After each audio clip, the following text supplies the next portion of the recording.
Hi everybody, this is a copy of the Irish television licence, if you want to call it that. But it's not really a licence, is it? It's more just a document of a transaction that occurred between someone that consented to purchasing it at a private company called An Post. And what is this document supposed to do? Well, it is supposed to grant the owner permission to watch their television by the Minister of Communications, Energy and Natural Resources. That is as corrupt and oppressive as it sounds, that someone would need to buy permission to watch their television on an annual basis from a Minister for Communications, Energy and Natural Resources, which is a political figure. So anyway, let's take a look at this document. First of all, you can see that it's not worth the paper it's written on, as it's addressed to the Occupier. So the Occupier is a non-legal entity, and the Occupier engaged in a transaction costing them €160 to private company An Post.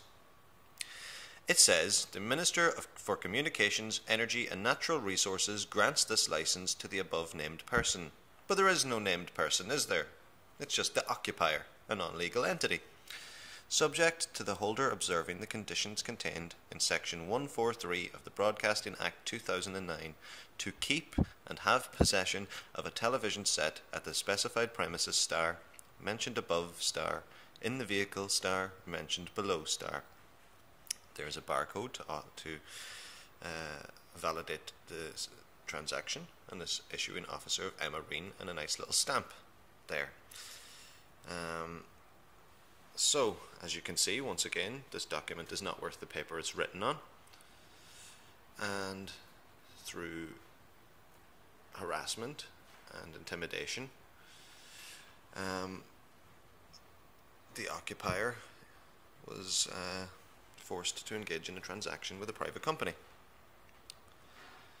So, once again, the very idea that you would need to purchase permission to watch a television, or to turn a television on from a political figure in your country, is very oppressive, and it is corrupt, and it's wrong, both morally and lawfully, and legally, excuse me. So there you have it. That is the Irish television licence, if you want to call it a licence. I call it a document that has absolutely no validity. Have a nice day, people.